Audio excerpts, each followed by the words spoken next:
Hello, pod listeners. Here we are again. It's me, Steve Pickering, CEO of Sussex Beds, and this is an Unorthodox podcast.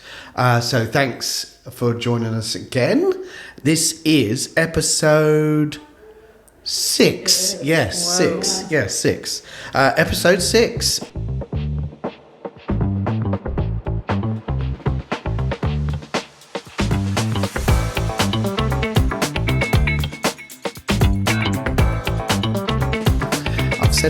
Said all that bit. So today, I've got a guest. I've got my daughter, Grace. Hello, Grace. Hello. Why am I talking like that? Hello. Okay, so today we're going to be speaking to Grace about the fragility of life and an experience that Grace went through a couple of years ago. And also her experience working within the family business. Get her views, thoughts, and lowdown on what it's like. So, welcome, Grace, again. Thank you. Yeah, see, I welcomed you twice. Yeah, that's fine. That's okay. It's because I'm the favourite child. Okay, moving on. So, we're going to kick off, go back, speaking to Grace. I've got a question here. And talk to us, Grace, about, I suppose, pre-working for Sussex Beds, your school life, what was your home life and school life? And So, as a kid, I think we had a really good childhood. Like, we always had food on the table, lovely home, heating. I didn't appreciate that at the time, but I think we had a really lovely childhood. Yeah, and school? How was your school life? School. I didn't love it at the time, but now I look back, it was absolutely brilliant. Yeah. I wasn't very good at school. I think I stressed you and Mum out a lot. More Mum than me. More Mum, yeah. You were just like, all right. I loved school, but... Okay, let's take that back. Yeah, you said you didn't do very well at school. What do you mean by that? I just didn't care at the time. I didn't want to be there. I just wanted to flirt with boys and not really do the work. I just didn't see the point in it at the time. Which, to be fair, I wouldn't change because that's me. But yeah, in some ways, I wish I probably listened a bit more and was more academic then. But yeah. Because now, I want to learn. Hungry. Yeah. Yeah. Yeah, it's very different. So what's now. changed? Why now are you hungry to learn? I think at school you weren't. I think I see the benefit more in it now. At the time, it was just, someone's forcing me to go to this horrible place and just sit there and be bored. But now I want to take in as much as I can, to learn as much as I can. I think knowing what that can bring now, you appreciate it more. But at the time, I was like, well, I don't need it. Yeah. And I think partly maybe because I had this lovely childhood and I was like, well, no one needs, what do I need to do? And I kind of didn't appreciate what I had then as well, was possibly it. And then when you start working for yourself and knowing what you know after school, that not everything's just a given or you have to work for stuff if you want it, I think it changes your perspective on it. So do you think you're more driven now? Yeah. Yeah. Oh, God, yeah. So what changed? Was it previous job? Yeah, possibly. Yeah, I think after... Because I was the same at college. I didn't care at college either. No. It wasn't like I was really into it then. I went into it and I was like, yeah, I'm going to learn everything. Oh, college is going to be great. It's different to school. And I've done the same. Probably worse, actually, at college. I didn't really turn up. But possibly, yeah, my second job really made me realise that you've got to work for what you want and you can't So what was your... So from college, I went into just an admin role. At the time, I didn't want to go into the business. to be honest, I didn't really know what I wanted to do, but at that time I wanted to go off on my own, see what I wanted to do. Yeah. Did you feel pressure about coming into the business? Or not? No, I didn't. No. It wasn't pressure at all. No. It wasn't pressure from you or mum or anyone really. So you done your admin job? Yeah, and then done went my on admin, which was just a little apprenticeship, which I was on like £3 an hour, and worked very hard doing that. So you started to appreciate your money a lot more. But then I think it was my second job where from that it kind of led into it was like a housing social worker, which was a lot more to do with other people's lives, and it kind of woke me up, I think, that job. I went into it thinking, it's just going to be chatting to people, it's going to be easy, and it's not as easy as it sounds, I think. So I used to have to work with people who were homeless. I used to look at families on benefits and trying to get them somewhere to live. Had to tell people that they were, getting evicted, or that they weren't going to have a house in 2 months, and lots of stuff like that, really, that was really, that's someone's life. And I think it woke me up a little bit as to, right, okay, not everyone has what I had. No. There was kids there that couldn't afford to have a meal for dinner. They couldn't afford to even have clothes, some of them. They had no furniture. It was just things that I took as just normal, and you didn't even think of it as a kid. Went into that and realised that, okay, no, life, you have to work for what you want, and you have to go out there and get it. And I think I realised then that I didn't want to rely on you and mum, really, or the family to give me money, and I wanted to do it for myself, because there's people out there that are trying so hard but couldn't do that. So I think that woke me up, that job. Changed. Yeah. Sorry, I think I'm waffling. But No. So what impact did it have on you seeing that?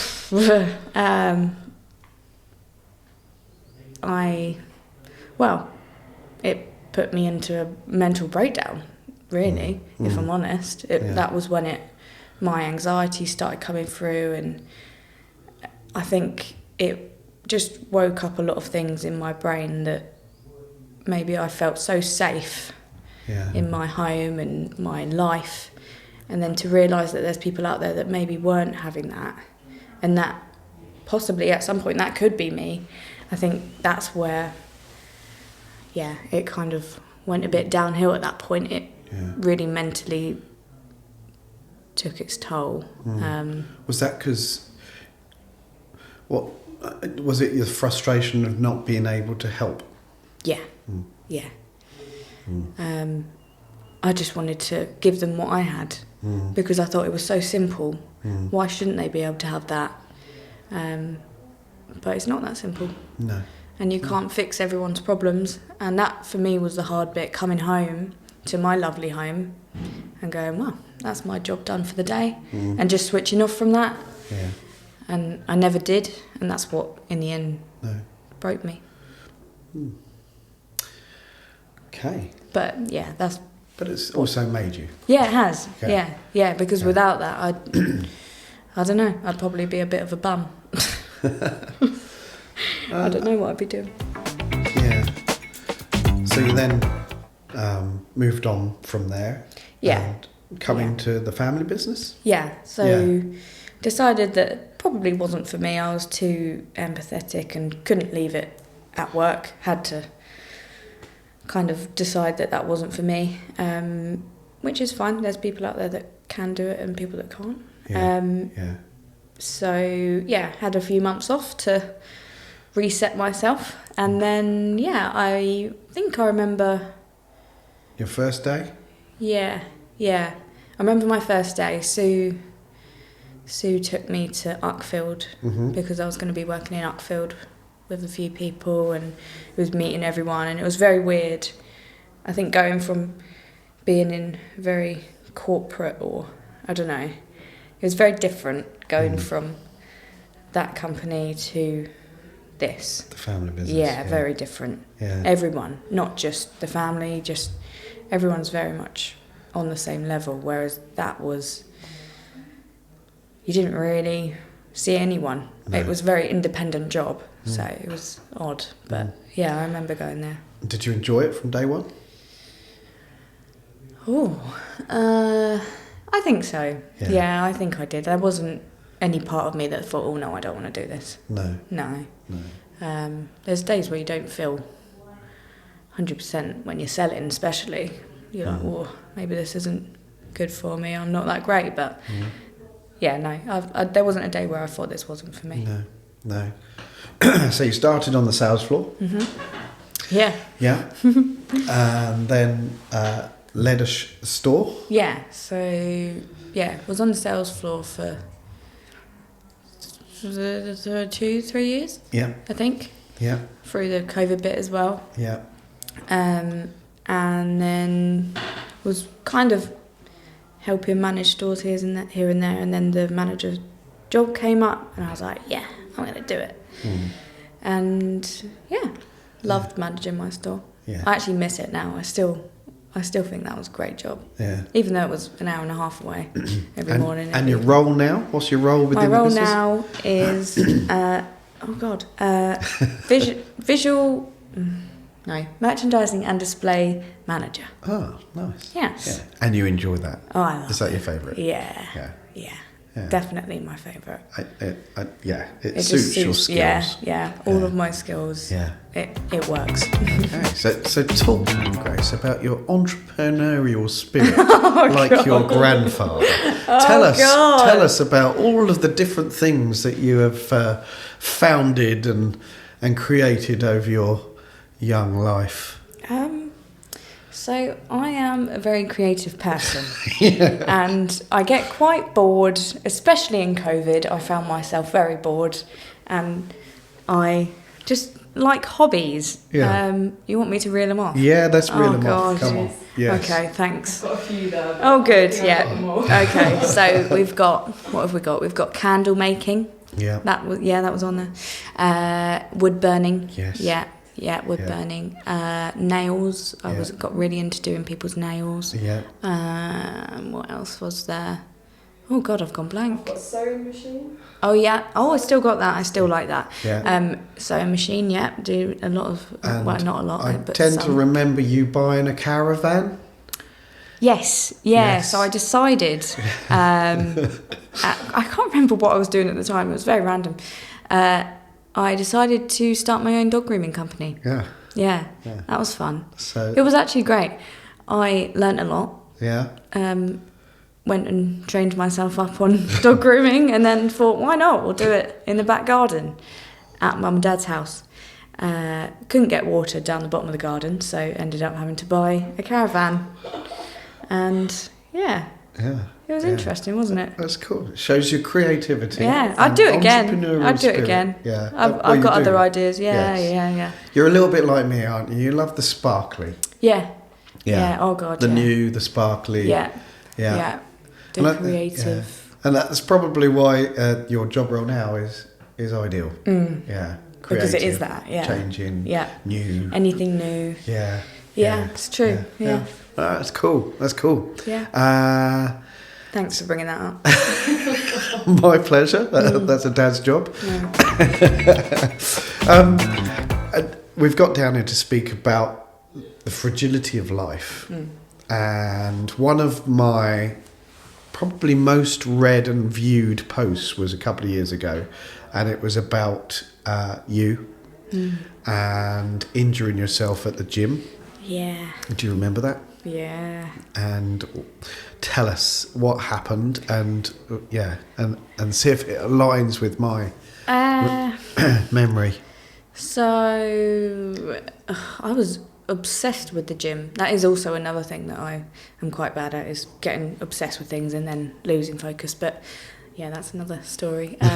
But I got really obsessed with the with the gym, and loved weightlifting. Had a PT and just absolutely adored it. And then And good at it too. Yeah, I got really good at it, actually. Yeah, the dead That is weights. one thing that I got good at. Yeah.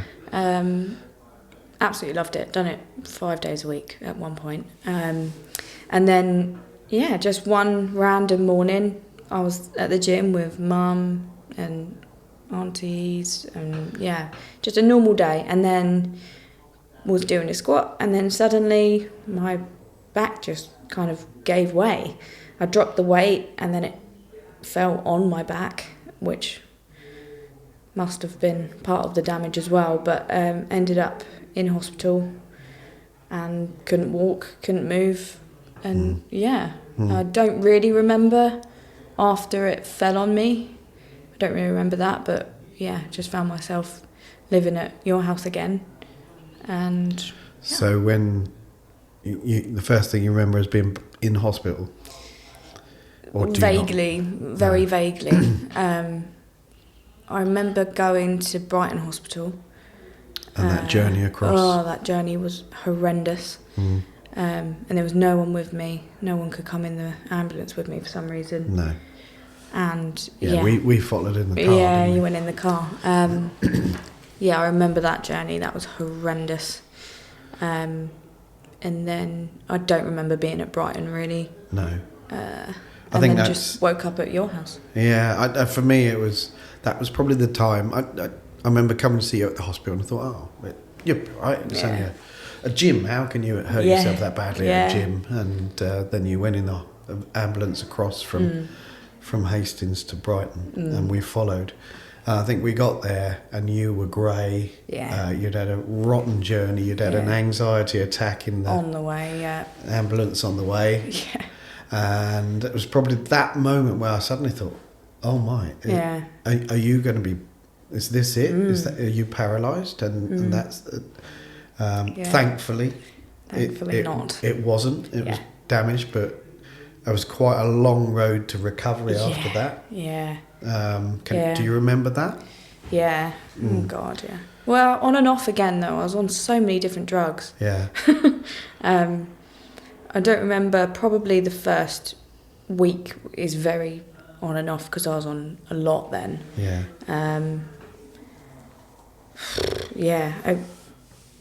What was the question? Well, I can't remember what you said. I can't remember either. There we are. We are very much the same. Anyway, moving on. Oh, God. I just lost it then. Anyway, moving on. So your recovery.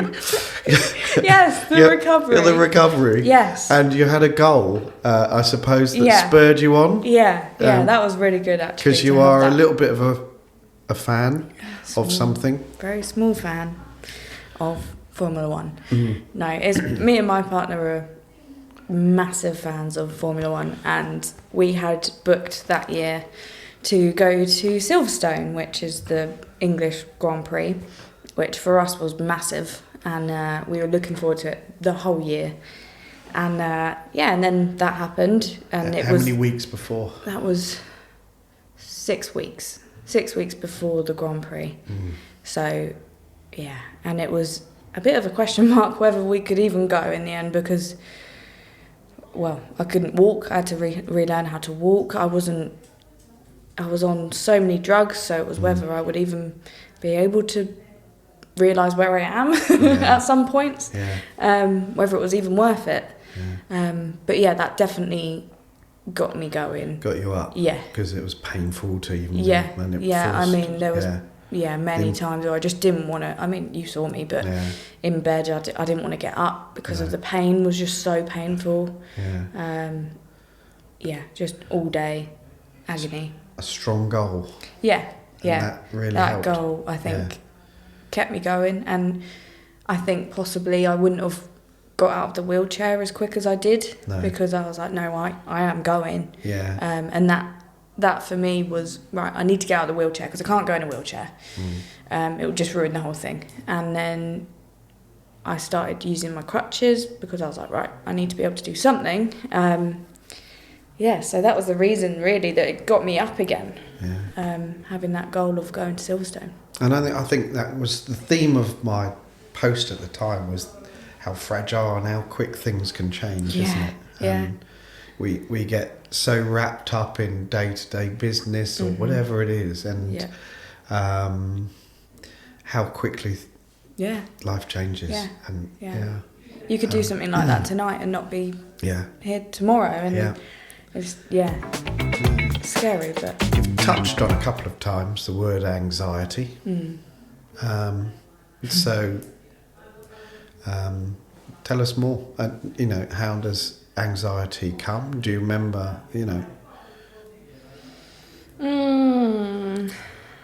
So I don't know. I don't really know how it turns up. No. I think it's always there. As a kid, I think I did have that feeling a few times, but didn't realise what it was. And when I was younger, So what is that feeling? It's different for everyone, but for me, just complete fear. Yeah. And if it's really bad, it can take over my whole brain, and you can't think straight. All you can think about is, for me, it's whether I'm going to be ill in front of people, or I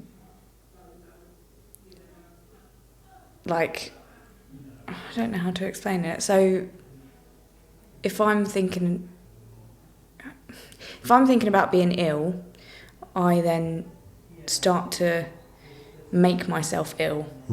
And as a kid, I started doing that at sort of sleepovers and things like that, and didn't really realise what I was doing. I would make myself ill by thinking myself into it.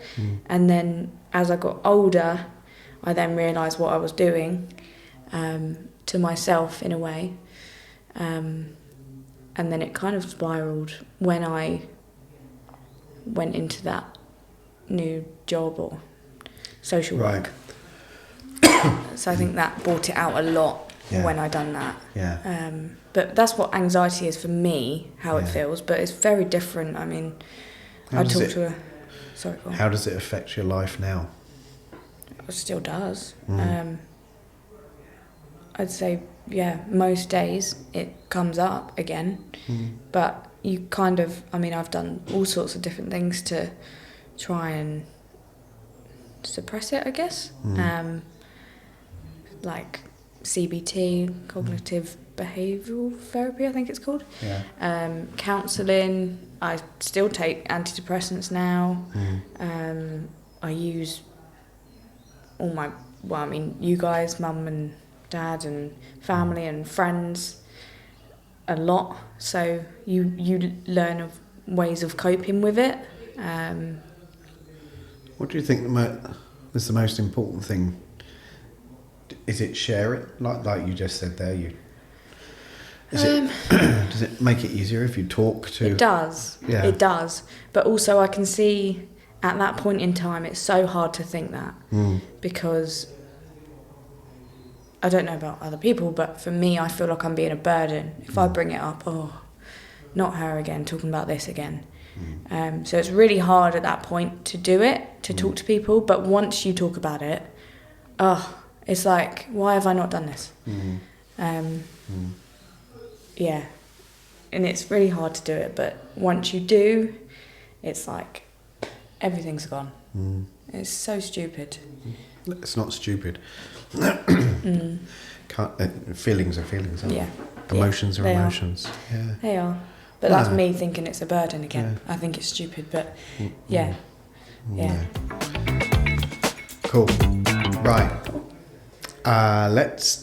Shall we do some quick fire questions? Yeah. Are you ready for some quick fire questions? Oh, it's me. Yeah, you. Oh, I thought it was you. Well, no, I've got to ask you. Oh, yeah, that's. Sorry. Are you ready? God. Okay. Are you ready for question number 1? Oh, yeah. Yeah. So, God. we're going to get to know you a little bit more. Oh, here we Jesus. go. I'm sorry. Even though I know you. Yeah, quite well. Anyway, here we go. Question number 1. What is your favourite way to de-stress after work?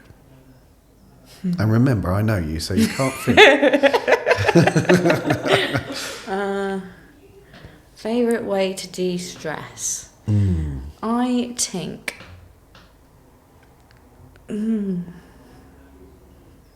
It changes so often. One of my hobbies, I think. Yes. One of my many hobbies. One of your, yeah, go on. At the moment. Yes. I'll go with at the moment because there's been many. Either go to the gym. I have been doing some sewing recently. Yeah. Or drawing. I'm very into drawing at the moment. Yeah, just something that completely takes my mind off it. Yeah. Is the best for me. Yeah. Otherwise. Off of work and other stresses, I guess. Yeah. One thing you wish people understood more about anxiety. Well, that people understood. I think. That's hard. Understood. So, I think for me, there was a while with Joe, my partner. Hi, Joe. Shout out to Joe. Shout out to Joe, the best man.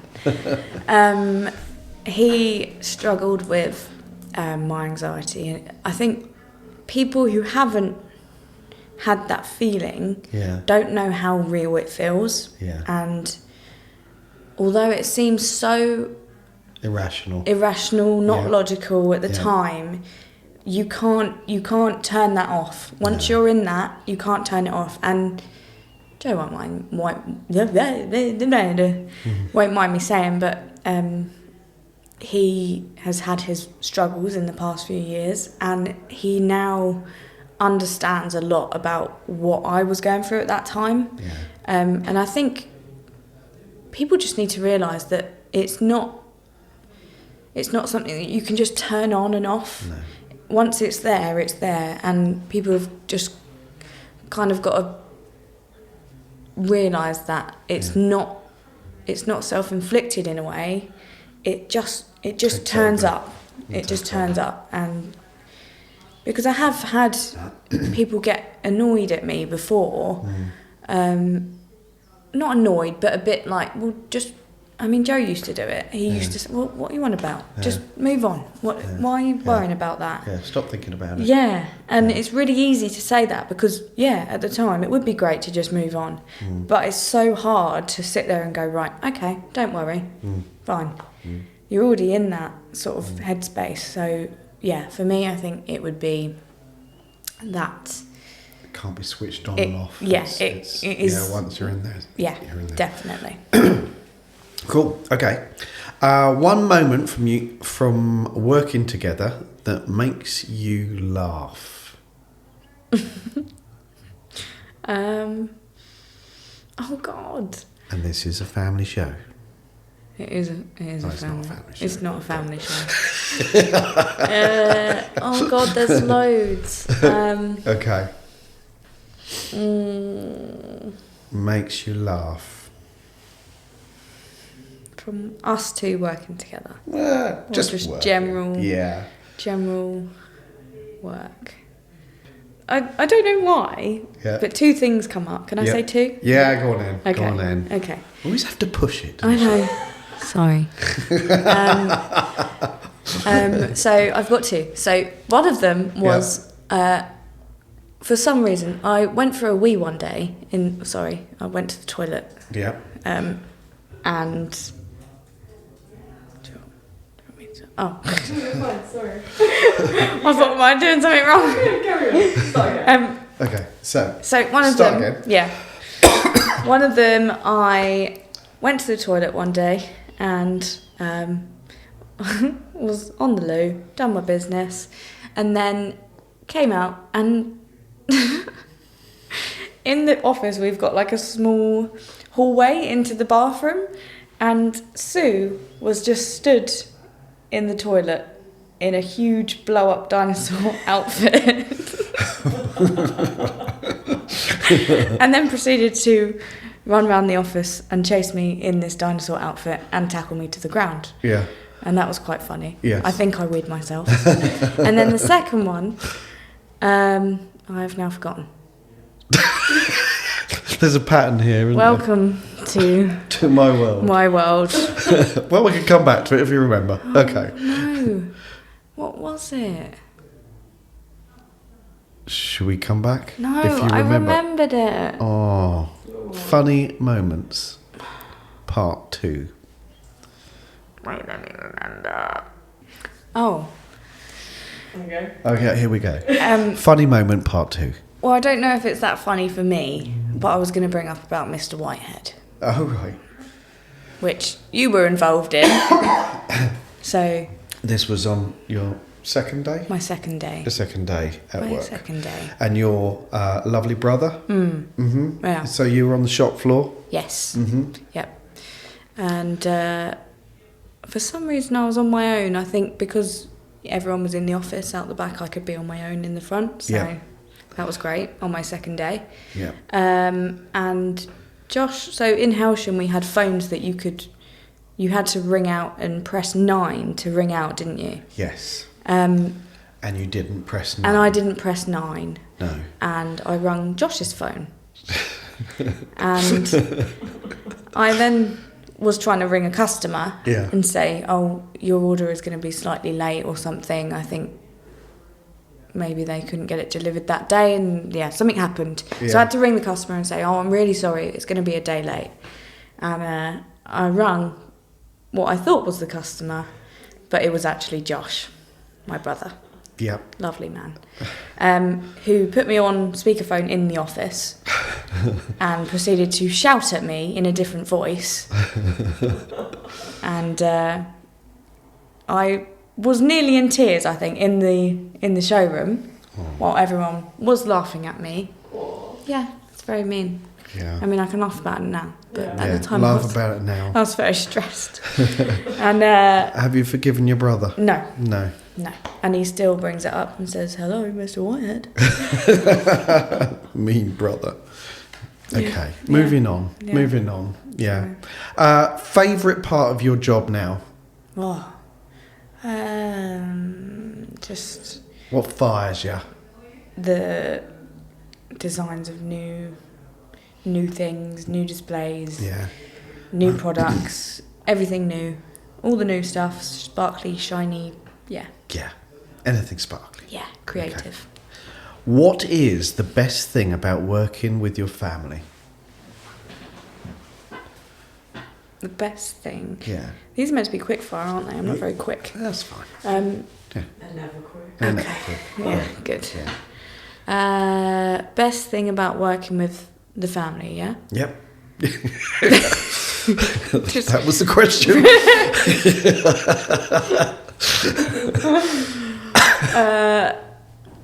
I would say, I think it's got to be when it's rubbish, we're all there together Yeah. and we're all fighting together. Yeah. You're not on your own. You don't, I mean, if you need to ask for help, whatever, like, or if you're stressed, you can go to your family and say, I'm stressed. And it's not that sort of colleague relationship where you feel like you're not good enough, because your family know you anyway. But yeah, I think when it's not good in the business or you've had a bad day, it's being able to use those people. Yeah. And also the other way as well. I think when it's really good, we're all so happy. Together. Yeah, yeah. And I mean, even at home, at the moment we're living together again. Only short term while they're doing up their house. Yeah. Yeah. Maybe a bit longer. Oh, now you've. What was I saying? The highs. Yeah, the highs. Yeah. Yeah. Yeah, so the highs as well. I think when we have a good day of business and we all come home, we might all be out, but we'll all know we've had a good day, and then we'll all come home and then we'll go, oh, that was a good day. And even at dinner, we're all so happy. It just changes it all. And the office as well, just everyone together is just buzzing. And yeah, that's a good feeling. Is it a bit random that when we just said the word highs that I think of Josh because he used to call flies highs? Highs, yeah. Yeah. Oh, highs. Oh, I hit it. I told you you'd Sorry. knock the microphone. Oh, that's really close. Too now. handsy. I am a bit handsy. Cool. Okay. Highs. So finally, we got. That's the end of the quick fire question round. that's the end of the quick fire. Oh, cool. That was quick. Yeah, it was very quick. 11 minutes. 11 minutes of quick fire. So we're now going to go on to tip of the week. It is the tip of the week. I thought you do need a little jingle. Yeah, we do need a jingle. Yeah. And quick fire questions. Yeah. Like pew pew pew. I could Quick fire questions. Bring in my ukulele. I'll get you to record that. Yeah, no worries. Yeah. Josh would love that sound. Yeah, he hates that Yeah, sound. he hates That's that why sound. I do it. Pew pew pew pew pew. Shots fired. There you go, Josh. Okay, tip of the week. So I thought I'd this week's tip is about. So we've spoken about the fragility of life, and how quickly things change. And I think at the end of that post, I'd written a little bit saying that we can get so het up with business, success, winning, finance, money, all of this stuff. But at the end of it doesn't matter how successful you are, how much money you've got. If you haven't got your health, if you haven't got your mobility, or if you're, God forbid, not even here, there's no point to any of it. No. Oh, sounds so wise. Like a wise owl. A wise. Ooh.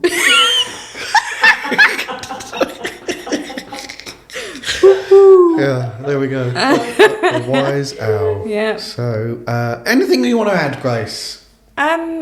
Obviously we spoke about my accident and everything. I just wanted to shout out Rob, my PT, because it wasn't his fault that it happened. No. And he's amazing, and I still PT with him now, so it's clearly not the reason it happened. No. But I just wanted to say that because things happen.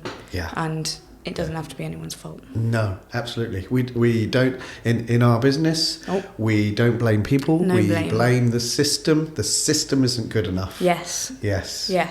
So how do we make the system better? Yes. Not the person. Yes. Okay, cool. Another bit of tip of the week there. Yeah, that was another tip. Lots of tips today. Lots of tips. So that's the end of our first meeting with Grace. I'm sure there's going to be many more. As you can tell, she's very similar to me. Sorry, Grace. Yes. So I've got my little outro. I just need to read this now. Okay. I haven't said I guess, have I? No, I haven't noticed. Have you noticed? I haven't noticed, no. Okay, anyway, I digress. And that's a wrap, everybody. That's a wrap. I've been asked to remind you, as I always am, I should really just learn this and not have to read it off a card. Possibly, 6 episodes in and I'm still reading this. Hit that follow button. Follow button. So you get notified when the new episodes come out. Don't forget to leave a rating, maybe even a nice review. We want to know what you think. And we listen. We do listen. Yeah, we do change things. Next week, we are going to talk about, it's just me, we're going to talk about owning your numbers and actually how numbers turned our business around to what it is today. And I think it's going to be a really interesting chat, that one, because prior to knowing and owning our numbers, we hadn't got a clue. And being in control is so important. So we're going to talk about that. That's that. And new episodes drop out every Wednesday. So don't forget to tune in on your wireless. And if you want On your wireless? I'm sorry, stop right there. What does that even mean? I don't know. And if you want more unfiltered business talk, you can find me on Instagram, YouTube, and LinkedIn at An Unorthodox CEO. Wow. So thank you for listening. Oh, well, if you're listening in the morning, then good morning. If you're eating your lunch and listening, then happy lunch. And if you're listening in the evening, thank you and good night. Wow. Woo! Amazing. Great. I'm sorry. Wow.